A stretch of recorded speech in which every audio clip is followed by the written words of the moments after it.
Om Namo Bhagavate Vasudevaya. Hi Krishna, dear devotees, welcome to our ISKCON official YouTube channel. Today I am going to discuss Srimad Bhagavatam 10th Canto, 7th chapter, text 25 onwards, regarding Trinavarta. So in this verse it is said, Ruditam anu nisamya tatra gupya bhisam anutapta dhiyo asrupurna mukhya रुरुदो अनुपलभ्य नंदसुनं पवन उपारत पांशु वर्ष वेगे. That means when the force of the storm and the winds subsided, Jasoda's friends, the other gopis, approached Mother Jasoda, hearing her pitiful crying, not seeing Krishna present. They too felt very much aggrieved and joined Mother Jasoda in crying, their eyes full of tears. So in the purport, Prabhupada Maharaj says that this attachment of the gopis to Krishna is wonderful and transcendental. The center of all the activities of the gopis was Krishna. When Krishna was there, they were happy, and when Krishna was not there, they were unhappy. That's when Mother Jasoda was lamenting Krishna's absence, and the other ladies also began to cry. Sripad Vishwanath Chakravarti Thakur in Bhagavata Dipika Sarartha Dasantika says, after the guests, the gusts of wind blew away the dust, the gopis heard crying from Jasoda's house. They also began crying as they converged on Jasoda's house from all directions. So, Shiva Sanatana Goswami in Brihad Vaishnava Darshan says that in that place, which was continually full of bliss, Tatra, they heard Jasoda crying. Since the loud noise of the wind had stopped, they began greatly aggrieved and their eyes filled with tears. They went to the place where Jasoda was crying. When the wind ceased to shower dust, not finding the son of Nanda who gave joy to the Braja at the side of Jasoda, all the gopis cried. Instead of Anutapta Dhiya, sometimes Anurakta Dhiya is seen. Nanda and all the people of Braja cried. So, in the next verse, that is verse 26, it is said, Trinavarta Santarayo Bhatya Rupa Dharoharam Krishnam Navagato Gantum Nasakno Bhuribharavrit. That means, having assumed the form of the forceful whirlwind, the demon Trinavarta took Krishna very high in the sky. But when Krishna became heavier than the demon had to stop his force and could go no further. So in the purport, Sri Prabhupada Maharaj says, here is a competition in yogic power between Krishna and Trinavartasura. He is Yogeshwara, Lord. And by practicing mystic yoga, asuras generally attain some perfection in the 8 siddhis of perfection, namely Anima, Laghima, Mahima, Prapti, Prakamya, Visita, Vasita, and Kamavasita. But although a demon may acquire some powers to a very limited extent, he cannot compete with the mystic power of Krishna, for Krishna is Yogeshwara, the source of all mystic power.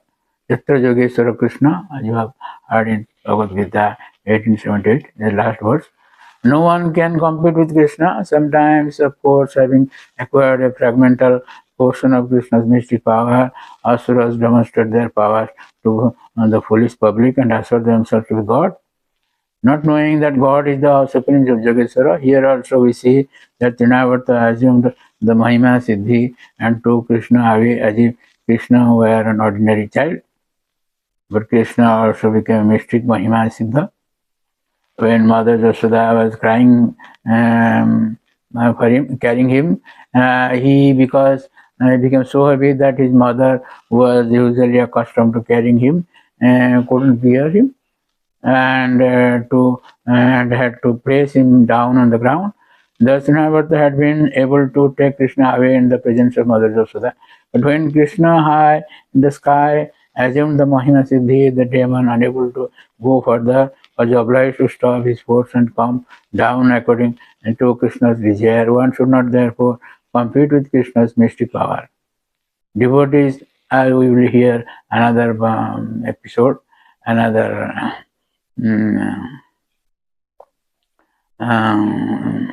that is serial on Lord Brahma. Lord Brahma was also mystified. So devotees can show mystic yoga so powerful that a demon could not even dream of it, but they never tried to demonstrate it for their personal sense gratification. Whatever they do is for the service of the Lord, and therefore they are always in a position superior to that of the demons. There are many karmis, yogis, and jnanis who artificially try to compete with Krishna, and thus ordinary foolish people who do not care to hear Srimad Bhagavatam from authorities consider some rascal yogi to be Bhagavan, the Supreme Personality of Godhead.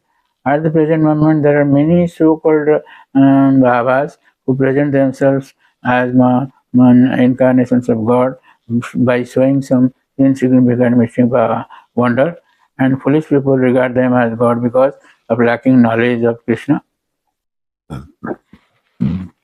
Srila Vishwanath Chakravarti Thakur in his Saradarshan Tika says, at first Krishna was as light as a normal child, and Trinavarta lifted. This is the first time when the Lord was just 1 year old.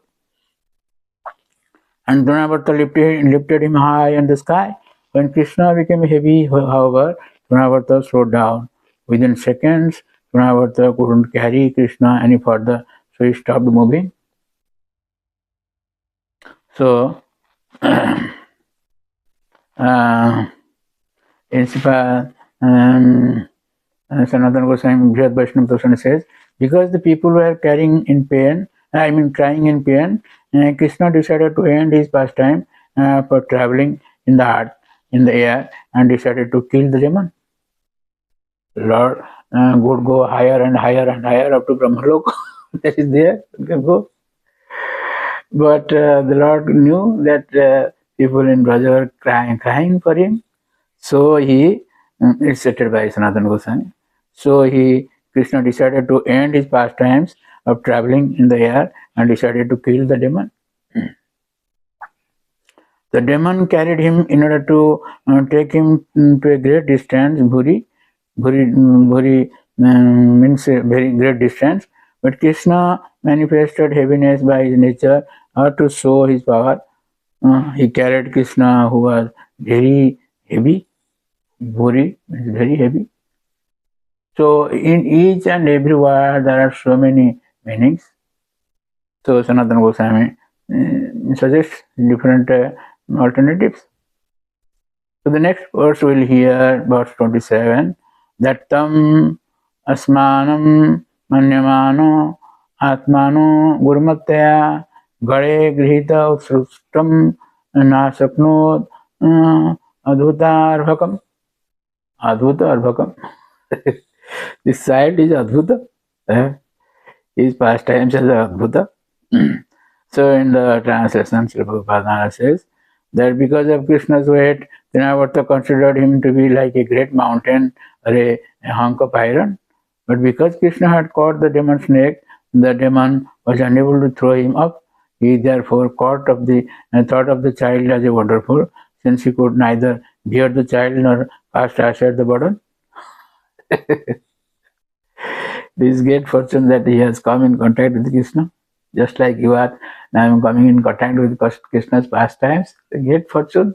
The Prabhupada Maharaj in the purport says, Trinavarta intended to take Krishna up in the sky and kill him, but Krishna enjoyed the pastime of riding on Trinavarta's body and traveling for a while in the sky.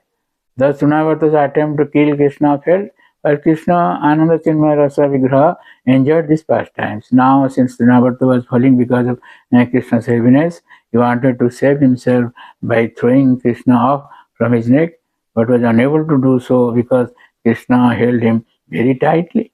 Consequently, this would be the last time for Trinavarta's yogi power. Now he is going to die by the arrangement of Krishna. We'll hear who is this Trinavarta in his past life.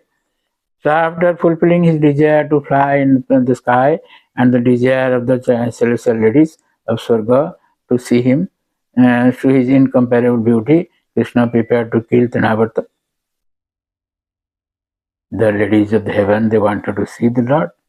And the Lord wanted to fly in the sky. So Krishna became so heavy that the demon felt he was carrying a mountain made of iron. Because Krishna was holding him by the neck, Trinavarta couldn't throw off the Lord. Playing the part of a small child, Krishna feigned fear of falling from that height and therefore clung to Trinavarta's neck. So in this way, you'll see that these pastimes. And G Padaseva Goswami in Kamasandara says, the word Asma means a stone or mountain, but drops the syllable ba per meter according to the rule Panini 711. Anyway, thank you very much for listening to this lecture, and please don't forget to subscribe, share, and like our channel, and get blessings to the Lord. Hare Krishna. Hare Krishna, Krishna Krishna, Hare Hare.